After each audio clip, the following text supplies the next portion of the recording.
Bueno, chicos, ¿cómo están? Estamos ya más o menos en horario, así que eh, vamos, vamos a empezar. Si les parece, estamos todos.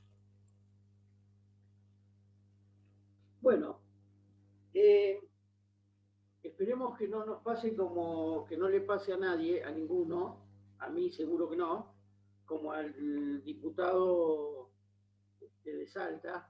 ¿eh? Así que si hay algún esposo, novio, novia, novie por ahí, este, díganle que espere un ratito, que tenga paciencia. Bueno, afuera de broma, un espanto, la verdad que un espanto, un espanto, un espanto. Pero bueno, eh, esperemos que no nos pase a nosotros.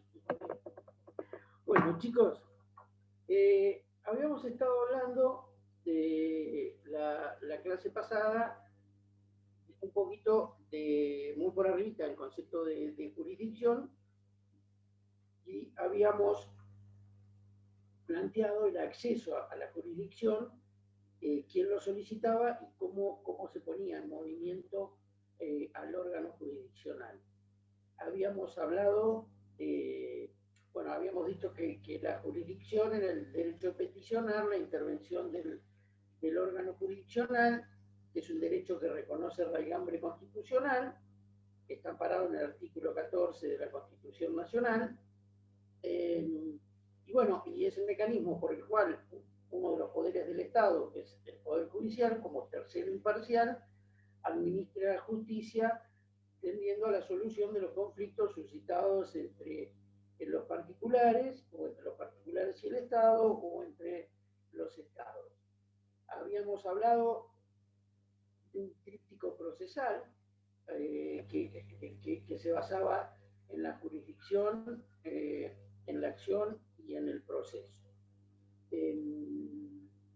Habíamos entrado un poquito en el tema de la acción, ¿sí? Mencionando sus características, diciendo que era un derecho público, subjetivo, abstracto y autónomo, que toda persona tiene para obtener la aplicación de la jurisdicción a un caso concreto o el poder jurídico, decían los otros autores.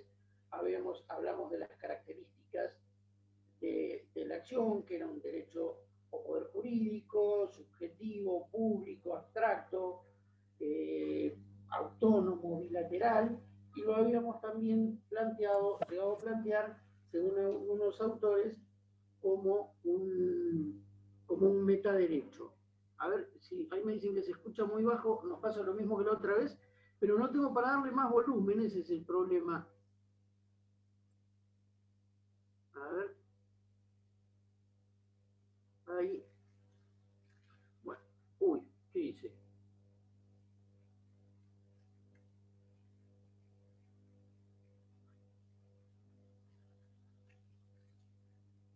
Bueno, vamos a ver ahí. Eh, también habíamos señalado que el acceso a la jurisdicción se daba por medio de la acción. Una vez accedido al órgano jurisdiccional, dijimos que se producía o se iniciaba lo que se da o que se denomina o que denominamos procesalmente como proceso. Este proceso es el instrumento del cual se vale el Estado para aplicar el derecho material a través del órgano jurisdiccional a un determinado caso concreto. Es decir, producido un hecho concreto, el Estado, a través de los jueces, aplica el derecho material a ese determinado caso. Bien, nosotros sabemos que no siempre las personas adecúan su conducta a la conducta jurídicamente prescripta. Es decir, no siempre se ajustan a lo que jurídicamente corresponde. Esta era la norma secundaria, o es la norma secundaria de la cual nos habla Kelsen en su teoría pura del derecho, ¿no? Entonces tenemos que, producida una insatisfacción jurídica por la no adecuación de las personas a la conducta jurídicamente prescrita, se produce una insatisfacción jurídica. Producida esta insatisfacción jurídica, pueden darse distintas situaciones, ¿sí? O circunstancias. La primera de ellas es que la insatisfacción, o una de ellas, no la primera, una de ellas es que la insatisfacción quede sin resolver por desinterés social o por desinterés particular. Es decir, que no se resuelva esa insatisfacción jurídica producida por propio desinterés de las mismas partes. A ver, vamos a ponerlo en algunos ejemplos sencillos y gruesos. Estamos en la parada de micros, pasan con una moto, estamos con el celular en la mano, nos sacan el celular, se llevan nuestro celular. Bueno, esto es un hurto, ¿sí? Entonces, o si hubo violencia, un robo, y bueno, y nosotros decimos, tenemos que ir a la policía, tenemos que hacer la denuncia, tenemos que acreditar que el celular era nuestro, que el número, que, bueno, estaba viejito, bueno, compro uno nuevo, doy por terminado el hecho, me olvido y compro uno nuevo. No accionamos penalmente, no necesitamos la acción penal, entonces por desinterés del particular, y al no estarlo, compete ahí el desinterés social también ante el acontecimiento de un ilícito, la cuestión queda sin resolver. Pongámoslo en un ejemplo del derecho civil. Tenemos un cheque o vendimos determinada mercadería, nos dieron un cheque, nos pagaron una parte, el cheque fue devuelto por el banco porque no tenía fondos, hablamos con el que nos había dado el cheque, nos pagó una parte, nos quedó ahí un puchito, 2.000, 3.000 pesos sin pagar, y decimos, bueno, tengo que iniciar, tengo que ir a ver un abogado, le tengo que pagar la consulta, tengo que pagar la tasa de justicia, tengo que pagar el bono, el IUS, voy a gastar más plata de la que realmente voy a recuperar o tengo para recuperar, lo dejo ahí, lo termino y veo si en algún momento me paga o no me paga. Hay desinterés particular, por lo tanto la situación o la insatisfacción jurídica queda sin resolver. Otra de las posibilidades es que sea resuelta voluntariamente en cualquier estado del conflicto. Es decir, volvemos al tema de la deuda. Tengo un crédito con un cliente, me debe una determinada suma de dinero y, bueno, nos ponemos de acuerdo, en vez de pagármela en una cuota, hacemos un convenio, me paga en 2 cuotas, en 3 cuotas, y resolvemos la cuestión entre nosotros voluntariamente, por lo cual no accedemos, no estamos el proceso judicial. Otra de las posibilidades es que la insatisfacción de la que estamos hablando no pueda ser resuelta voluntariamente. Por ejemplo, en el caso de un delito en el cual el juez previamente debe estar obligado a desarrollar determinada actividad para determinar la existencia del hecho y la consecuencia jurídica aplicable. Generalmente yo pongo el ejemplo de decir, bueno, me doy por autor confeso en un homicidio, ¿sí? Y digo, fui yo el que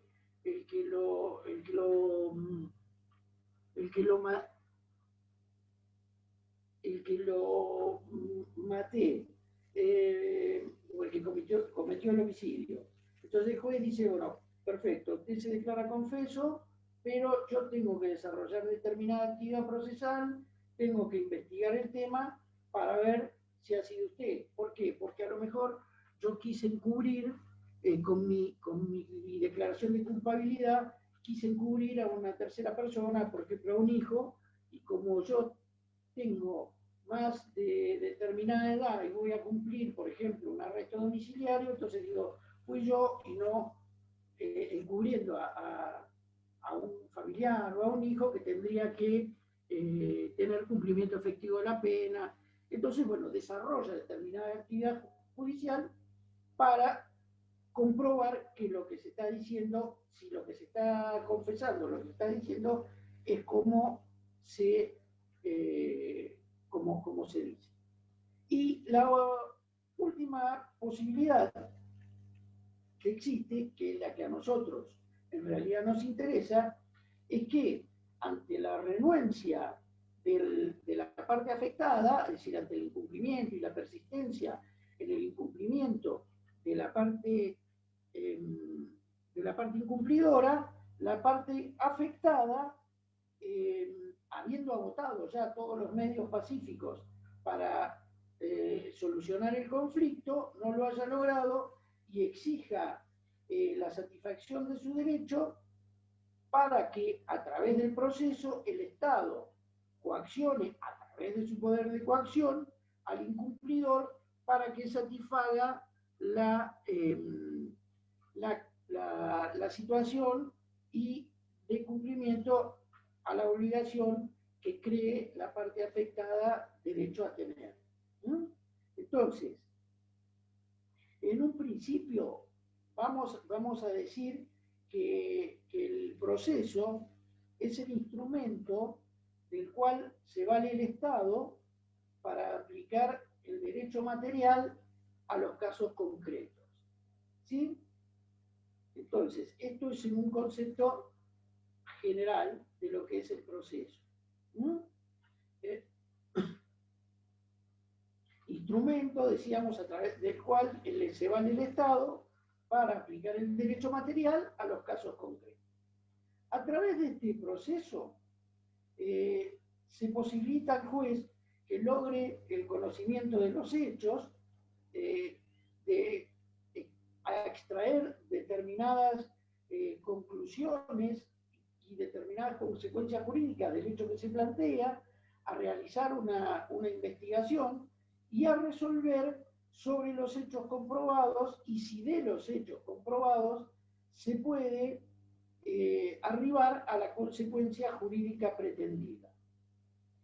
Esto es, planteamos la cuestión, cumplimos con los pasos que debemos cumplir, le permitimos entonces, a través de todos estos pasos que vamos a cumplir, al juez examinar e investigar sobre los hechos alegados, y a través de esos hechos investigados y alegados por las partes, el juez tendrá la posibilidad de dictar una norma, una sentencia que va a ser, en definitiva, una norma individual de conducta para las partes.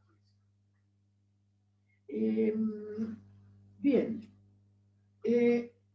entonces convenimos que el proceso es una actividad, ¿sí? No es un solo hecho, no es un acto, son varios actos, ¿sí? Ahora vamos a ir profundizando un poquito este concepto.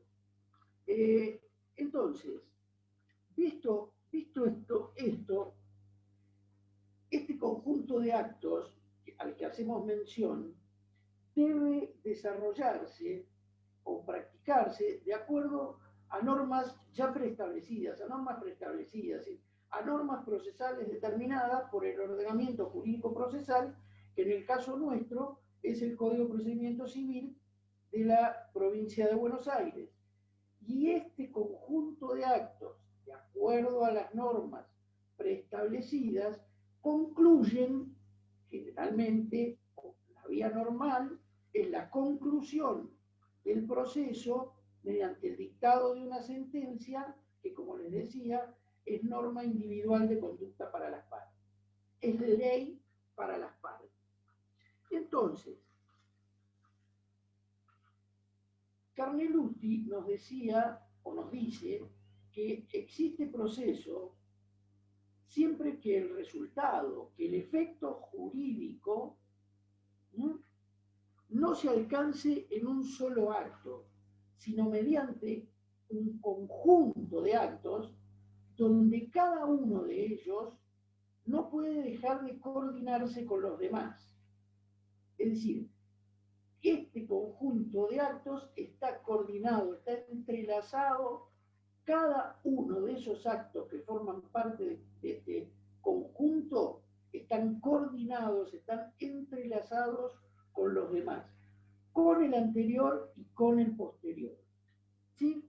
Entonces, este conjunto de actos recíprocamente coordinados o realizados, de acuerdo a esas reglas preestablecidas, concluyen, ¿sí?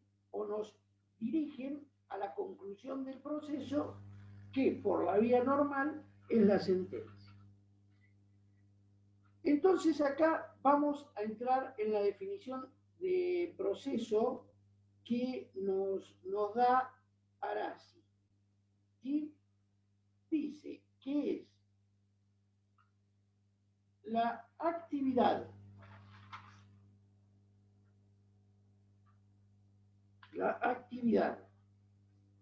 compleja,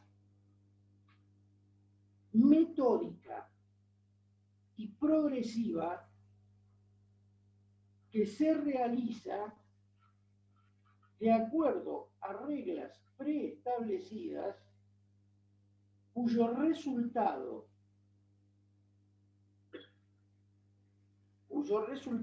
es el dictado de una sentencia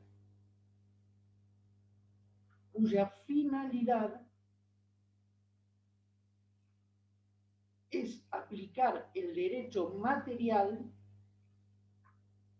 a un caso concreto. Entonces, aquí tenemos las características del proceso. ¿Sí? El proceso es una actividad compleja, metódica y progresiva. Ahora vamos a ver por qué. Es compleja porque intervienen varios sujetos, distintas personas, realizan distintas actividades, tienen distintos intereses y responsabilidades. Es decir, dentro de un proceso intervienen, por ejemplo, el órgano jurisdiccional, ¿sí? Que cumple una determinada actividad, tiene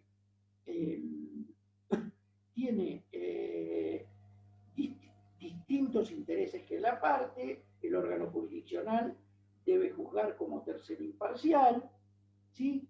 Tiene distintas responsabilidades, intervienen las partes, la parte actora y la parte demandada, el accionante y el accionado, el demandante y el demandado.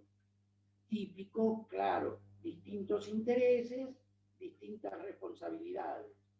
Intervienen terceros ajenos que colaboran con el proceso. Son auxiliares del juez, los peritos oficiales, los oficiales de justicia, los oficiales notificadores. E intervienen terceros, también ajenos al proceso, con distintos intereses, como los testigos, por ejemplo. Todo esto hace que el proceso sea una actividad donde se ven representados distintas personas por distintos intereses y por distintas responsabilidades. Por eso afirmamos que el proceso es una actividad compleja. Es una actividad progresiva, en tanto el orden que deben cumplirse, en que deben cumplirse los actos procesales como sus requisitos se hallan predeterminados en las leyes procesales y porque el conocimiento se obtiene, el juez lo va a ir obteniendo gradualmente a medida que va avanzando el proceso, mediante lo que se llama el impulso procesal. Es decir, obtiene el juez el conocimiento de los hechos vertidos o de las causales invocadas por las partes, ¿lo obtiene en un solo instante? No. Lo obtiene a través de los diversos actos que se van a ir dando a través del proceso y que están regulados por el Código de Procedimiento Procesal Civil. Por ejemplo, la demanda, la contestación de demanda, el ofrecimiento de pruebas, la realización de esas pruebas, ¿sí? Todos estos pasos que tienen que ir cumpliendo las partes de acuerdo a estas reglas preestablecidas, van a llevar al juez al conocimiento de los hechos en forma progresiva. Y decimos que es metódica la actividad, porque es el método que ha utilizado, por el que señala el Código Procesal, que es el método de la sana crítica, ¿sí? Artículo 384 del Código de Procedimiento. Es decir, el juez, para poder lograr el resultado, para poder llegar a ese resultado, que es la sentencia, debe tomar conocimiento o toma conocimiento, analiza y aprecia los hechos y las pruebas mediante este método de la sana crítica. ¿Qué quiere decir esto de la sana crítica? Brevemente, la sana crítica es un proceso que le permite al juez una valoración libre de la prueba. Esta valoración libre no quiere decir que sea antojadiza o caprichosa. Es una valoración que debe hacer respetando las reglas de la lógica, el conocimiento científico y las máximas de la experiencia. Es decir, esto no es sí porque sí o no porque no. Debe analizar y evaluar la prueba producida y los hechos denunciados por las partes, respetando estas reglas de la lógica, los conocimientos científicos y las máximas de la experiencia. Entonces, actividad compleja, metódica y progresiva que se realiza de acuerdo a reglas preestablecidas, cuyo resultado es el dictado de una sentencia, cuya finalidad, la de la sentencia, es la de aplicar el derecho material a un caso concreto. Pregunta de examen. Resultado del proceso, dictado de una sentencia. Finalidad, aplicación del derecho a un caso concreto. ¿Está? Bien. Entonces, tenemos que desarrollamos un conjunto de actos para arribar a un resultado que es la sentencia, de acuerdo a estas reglas establecidas previamente en la normativa procesal. Podemos agregar que el proceso es el sistema formativo de la norma individual de conducta, es decir, el proceso hace que esa sentencia que se dicte, esa norma individual de conducta, sea una ley para las partes. ¿Sí? Bien. Ahora, ¿qué requisitos tiene que tener esa sentencia mínimos para que sea válida? Primer requisito, que haya sido dictada por un órgano competente. ¿Sí? Ahora vamos a hablar un poquito más adelante, brevemente, del concepto de competencia. Pero además, que haya seguido la forma prescrita por el ordenamiento jurídico de forma, es decir, que haya seguido la norma prescrita para el proceso. En ambos casos, si no la dictó un juez competente, o si no siguió las normas procesales o los pasos procesales indicados, la sentencia, esa norma individual de conducta, esa sentencia dictada por el juez, puede ser atacada por nulidad. ¿Sí? Bien. Ahora. Profe, ¿Sí? ¿puedo hacer una pregunta? A ver. Sí, yo tuve una pregunta con el tema de los requisitos que una sentencia es válida cuando se dicta por un órgano competente. No, Eh, la verdad es que no te escucho nada. ¿ahí, ahí se escucha? A ver. ¿Se escucha ahí? Sí, ahí sí, más o menos, decime. Con el tema de los requisitos cuando una sentencia es válida cuando se dicta por un órgano competente. Es como muy amplio ese requisito, ¿no? Sí, estamos hablando de generalidades. Ok, ok, Después ok. vamos a ir expresamente a las cuestiones de competencia, o lo van a ver ustedes expresamente las cuestiones de competencia, porque, bueno, ahora vas a ver que a medida que avancemos, uno de las exigencias o de los requisitos que tiene todo proceso es el requisito de la admisibilidad. Entonces, si vos te presentás directamente ante un órgano incompetente, generalmente el juez declara su incompetencia, ¿sí? Ok, ok. Pero hay cuestiones, hay veces en que no está tan claramente determinado, entonces puede llegar a pasar que se dicte una sentencia por un órgano incompetente. Muy rara vez suele suceder, pero a veces puede pasar. Ocurre. Si eso Ok, pasa, puede ser atacada de nulidad. Bueno, listo. Muchas gracias. no, por favor, avanzamos. Entonces decíamos que debía ser resuelta por el juez competente y que además debía cumplir los pasos señalados por el ordenamiento procesal. Pero además debemos tener en consideración los elementos de cada proceso. ¿Sí? El proceso consta de determinados elementos. Y acá nos vamos a encontrar con un elemento subjetivo, ¿sí? Un elemento objetivo y además todo proceso importa y produce una determinada actividad. Entonces, entre los elementos del proceso tenemos los subjetivos, el objetivo y la actividad. ¿Sí? Los subjetivos, el elemento subjetivo son los sujetos del proceso. En principio, los sujetos del proceso son dos. En realidad, tres vamos a ver. Dos, ¿por qué? El órgano judicial y las partes.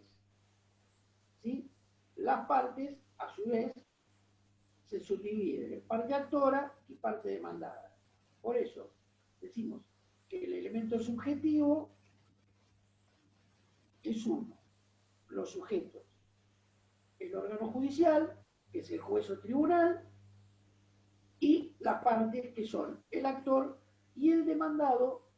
Aquí hablamos de los procesos contenciosos, actor y demandado. En los procesos voluntarios o extracontenciosos,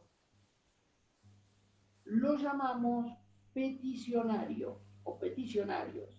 A quien interpone la acción lo llamamos en los contradictorios o en los contenciosos actor y al que repele demandado. Y en los voluntarios peticionarios. A estos debemos agregar, como dijimos recién, los auxiliares del órgano judicial. Pero a los auxiliares del órgano judicial podemos incorporarlos cuando hablamos de órgano judicial como una subespecie. Entonces, órgano judicial, partes. Parte en el proceso contencioso, actor y demandado. Parte en el proceso extracontencioso o voluntario, peticionario. ¿Sí? Bien, el elemento objetivo. El elemento objetivo en los procesos contenciosos es la pretensión, que ahora la vamos a ver. Pretensión.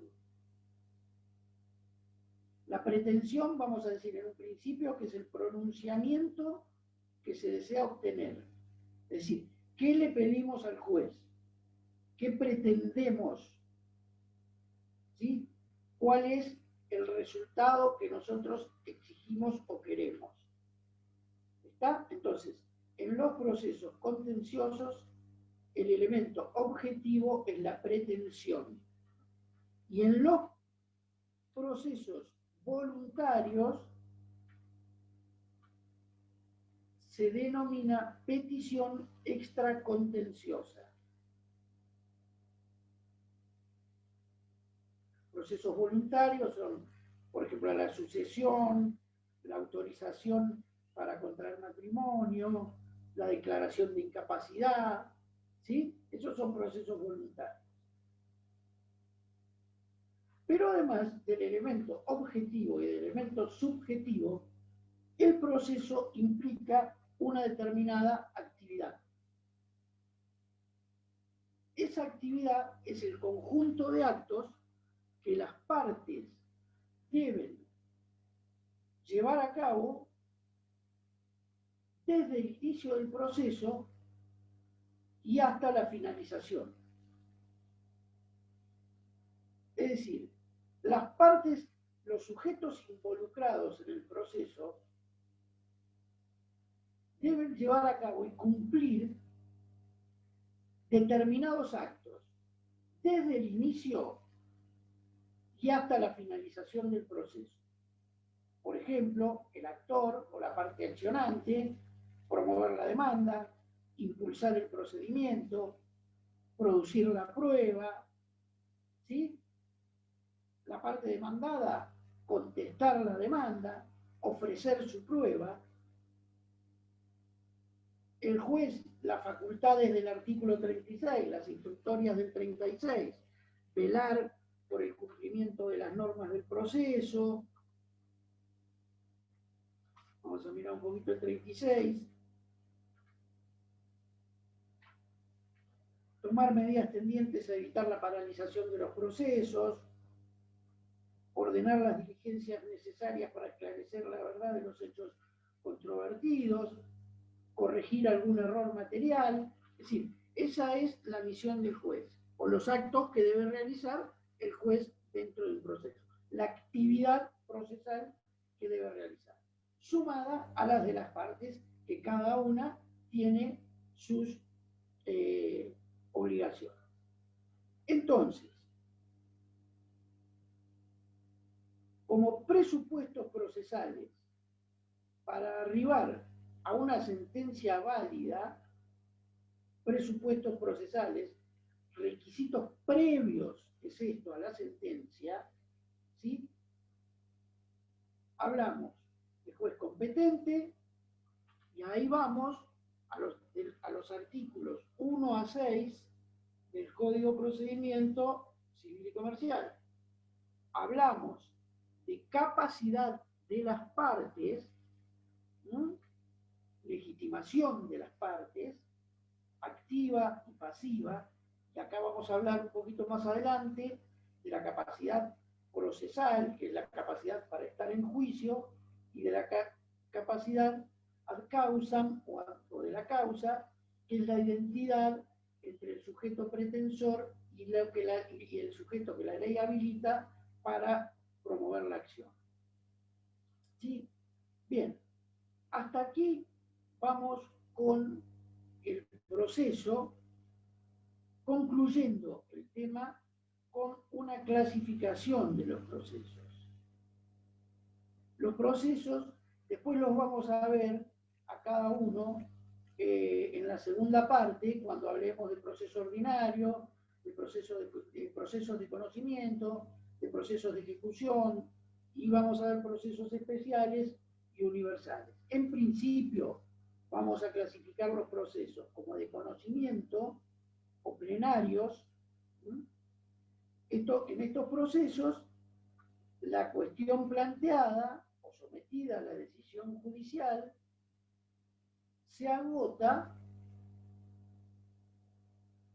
con una sentencia pasada en autoridad de cosa juzgada material. Es decir, se llama plenario porque tienen un debate amplio, no restringido.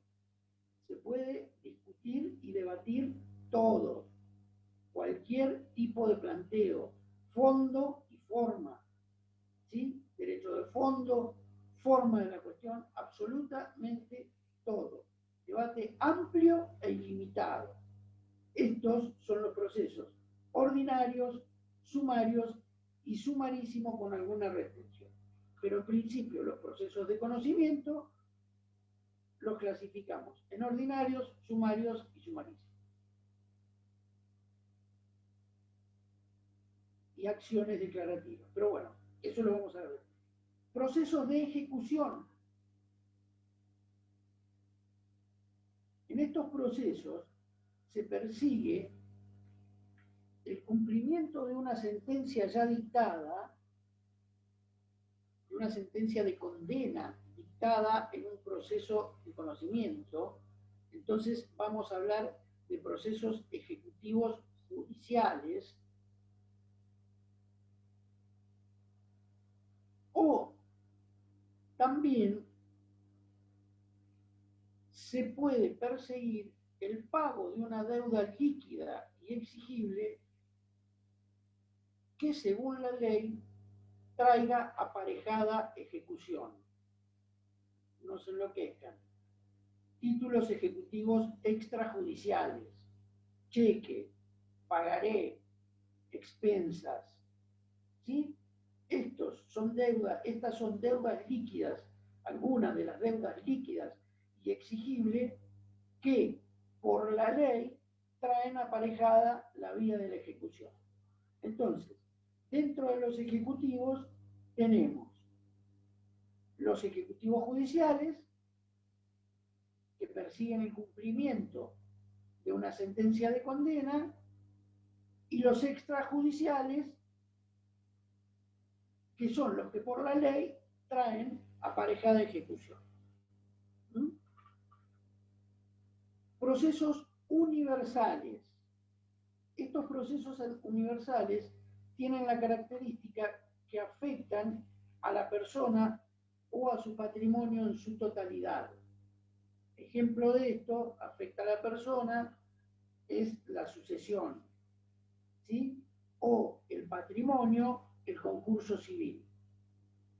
Ya vamos a ver que una de las características de estos procesos universales es que atraen todas las demás acciones iniciadas o promovidas contra la persona que sea el peticionante de estos procesos. Entonces, por último, tenemos procesos especiales que son los que menciona el Código de Procedimiento Civil. Por ejemplo, el desalojo, la rendición de cuentas, ¿no? El desalojo. Bien.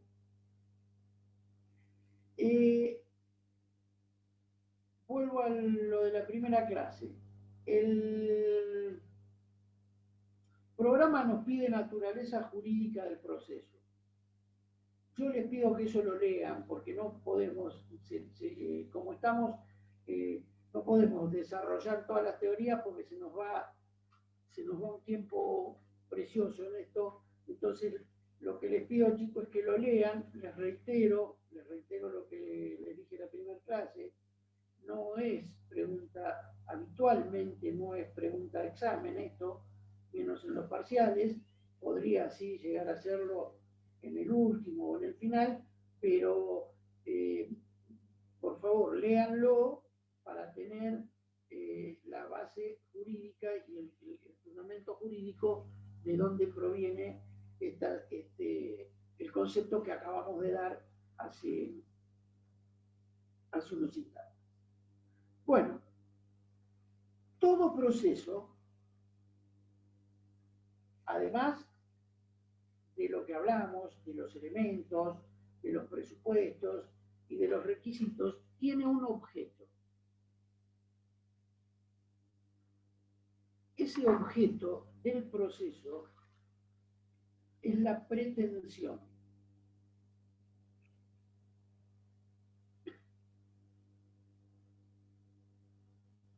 La pretensión es la materia alrededor de la cual gira la iniciación, el desenvolvimiento y la extinción del proceso.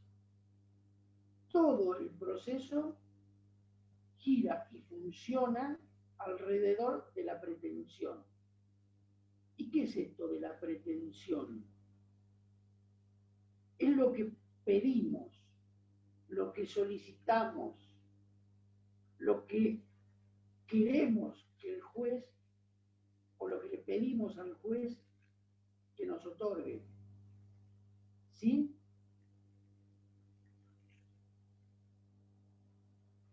En los procesos contradictorios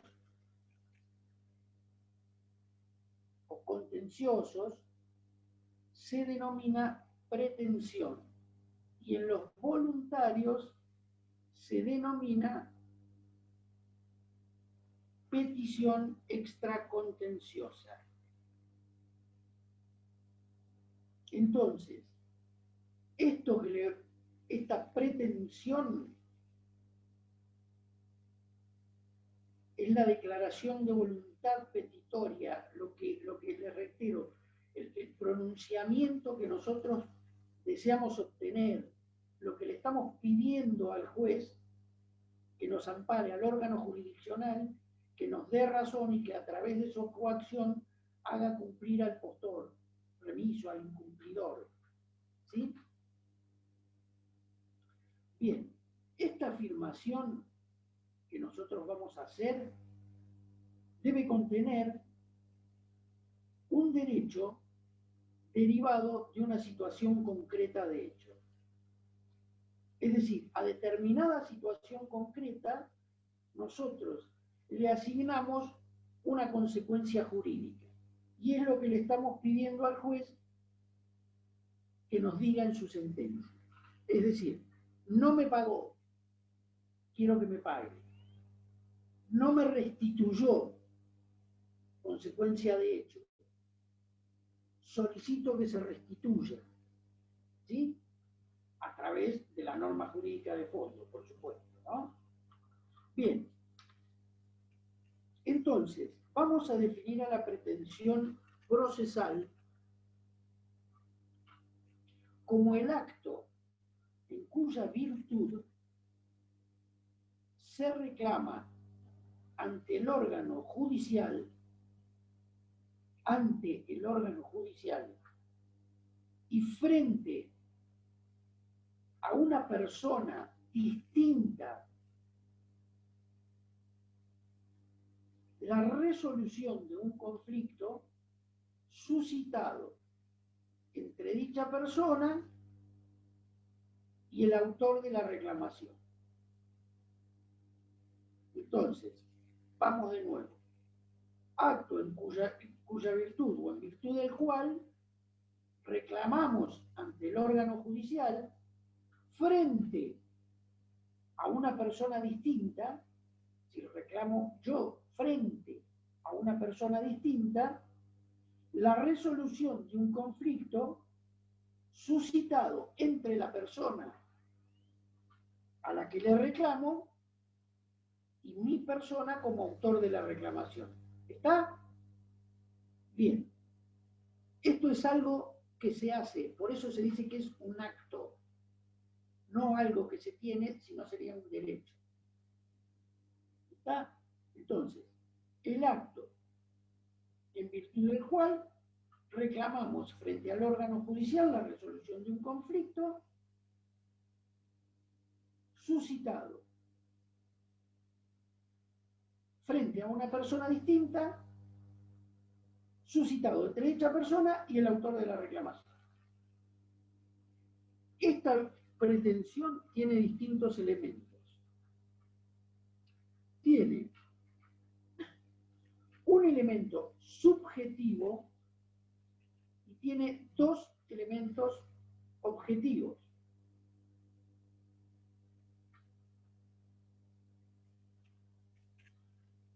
El elemento subjetivo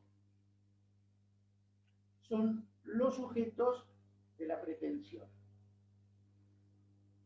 Y los elementos objetivos son el objeto y la causa. Y además importa también una actividad. Los sujetos son el sujeto activo, esto lo vamos a ver reflejado en el 330, inciso 1, el actor, que es quien reclama, el sujeto pasivo, que lo vamos a ver en el 330, inciso 2, la parte demandada, frente a quien se reclama, y el órgano judicial, juez o tribunal competente, artículos 1 a 6 del Código Procesal, que es el órgano judicial que va a intervenir. ¿Ante quién se reclama? Entonces, acá retrocedemos un poquito y encontramos en los elementos subjetivos en el concepto de pretensión procesal. Acto en cuya virtud se reclama ante el órgano jurisdiccional la resolución de un conflicto suscitado entre una persona distinta,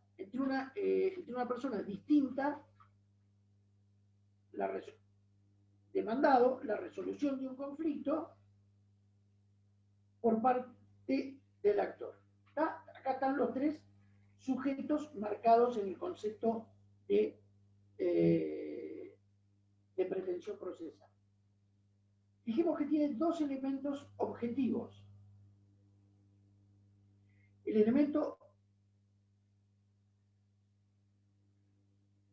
Los elementos objetivos son el objeto y la causa. El objeto es el petitorio. ¿Qué es esto del petitorio? El petitium, la petición. Es el efecto jurídico que se persigue mediante la pretensión y que se concibe desde un doble punto de vista. Es decir, efecto jurídico que se persigue mediante la interposición de la pretensión. Doble punto de vista. Desde el punto de vista inmediato, es la clase de pronunciamiento que reclamamos. Es decir, ¿qué es lo que le pedimos al juez? Podemos reclamar condena, podemos reclamar ejecución, podemos reclamar declaración. Es decir, desde el punto de vista inmediato, el pronunciamiento que reclamamos puede ser de condena, de ejecución o de declaración. Desde el punto de vista mediato, es el bien de la vida sobre el que va a recaer el pronunciamiento reclamado, o sobre el pronunciamiento pedido. Bien de la vida sobre el que va a recaer el pronunciamiento pedido, que puede ser una suma de dinero, por ejemplo, puede ser la restitución de un inmueble, ¿sí? Puede ser el reconocimiento de la paternidad, ¿no? ¿Sí? Bien jurídico de la vida sobre el que recae. Puede recaer sobre los bienes o sobre las personas. Bien. La causa, segundo elemento objetivo,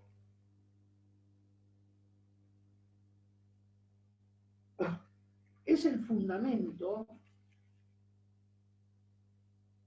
o el título de la pretensión, ¿sí? Y consiste en la invocación de una determinada situación, determinada y concreta situación de hecho, a la cual el actor, el peticionante, le asigna una determinada consecuencia jurídica. A ver, vamos a ponerlo en un ejemplo.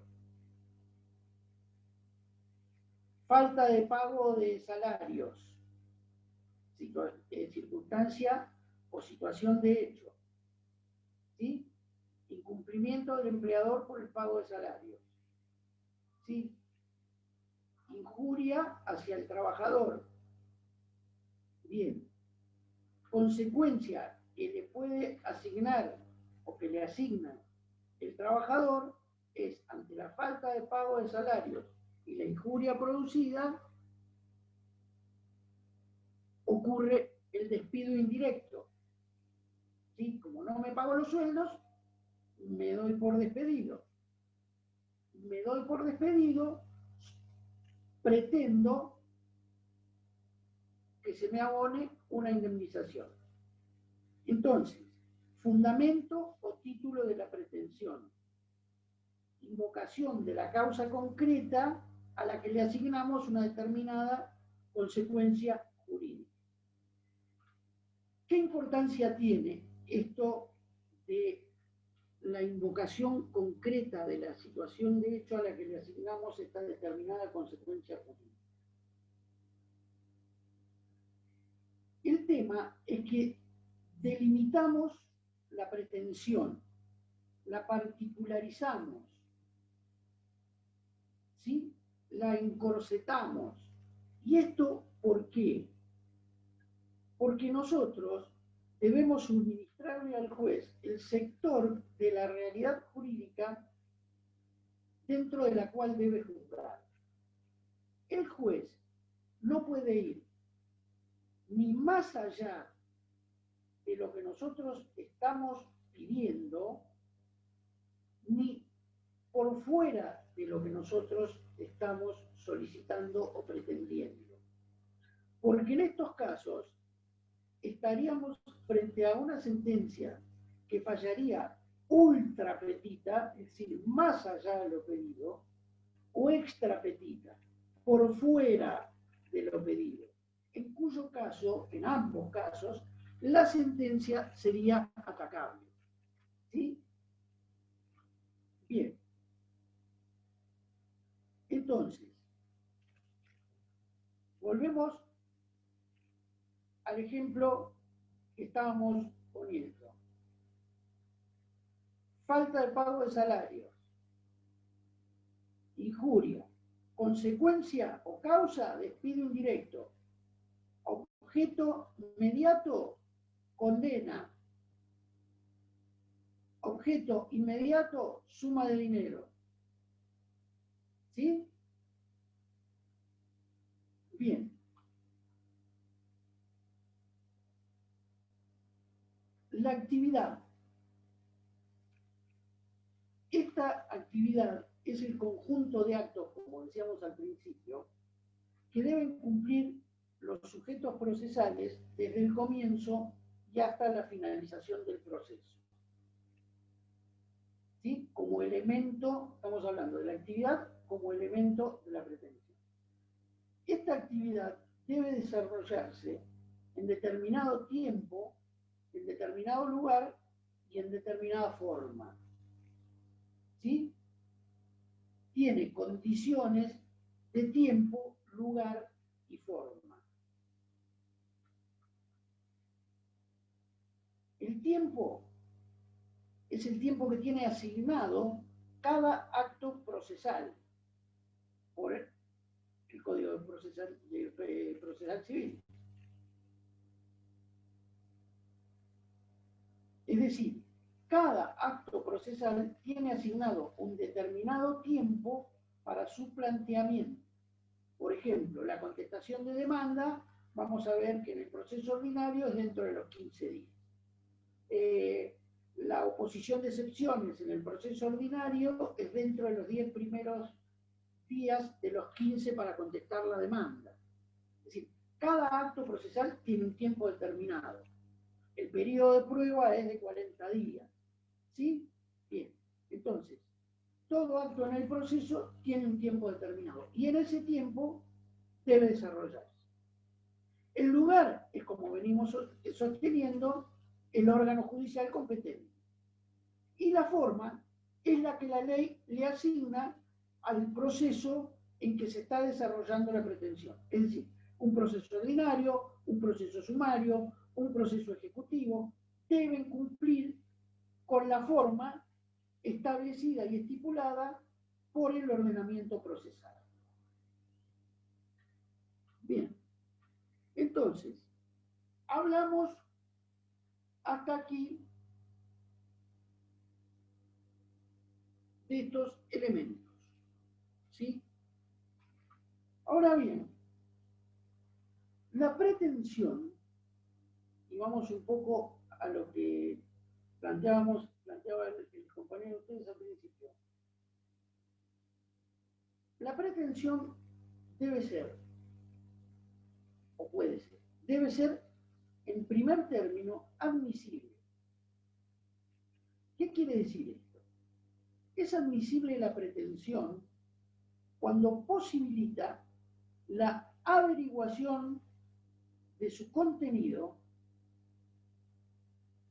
de lo que planteo, y por lo tanto, el dictado de un pronunciamiento sobre el fondo del asunto que le sometemos a decisión del juez.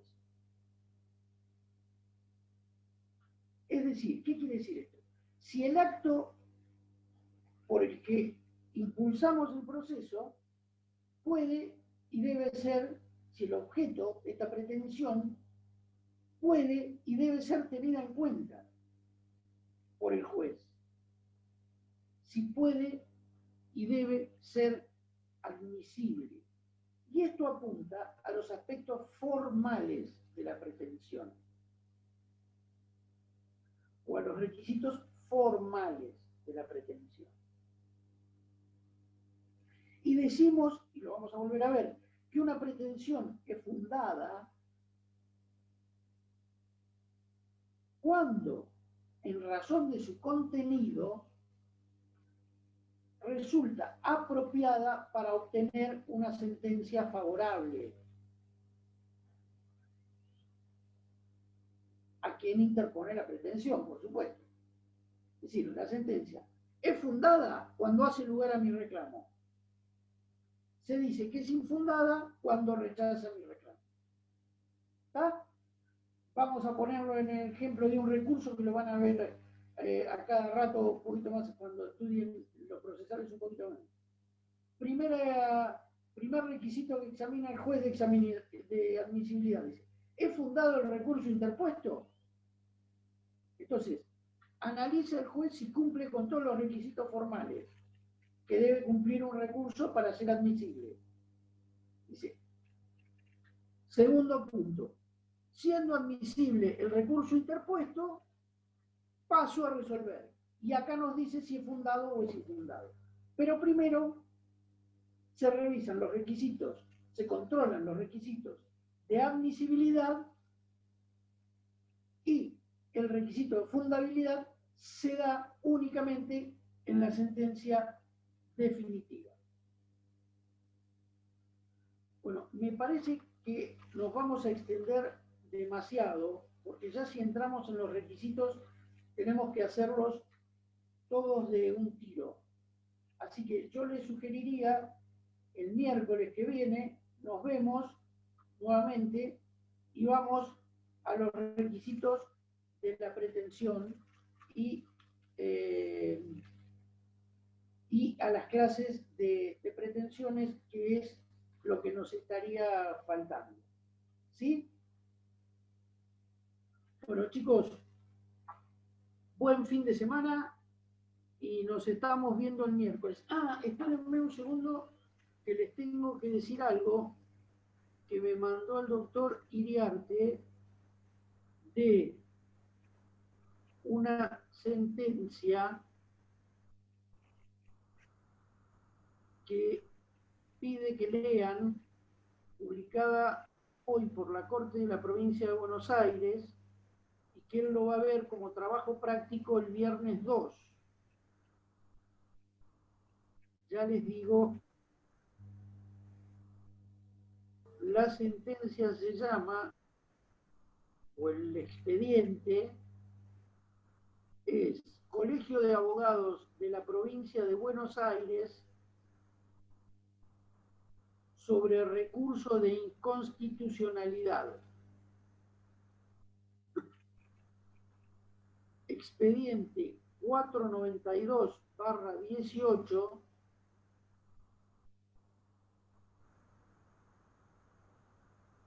seguido a López Muro, Sosa y Sosa Aubone. Este es un fallo que lleva el número de acuerdo 3971 y el número de causa es 133.318 -RC.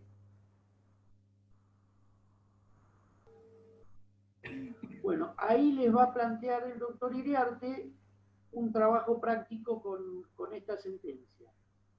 Por lo tanto, como esto es, según lo que él propone para el 2, para el viernes 2 de octubre, yo tenía un trabajo práctico para darles, pero lo vamos a dejar porque si no se va a superponer y van a estar demasiado cargados porque ya la otra semana es el parcial.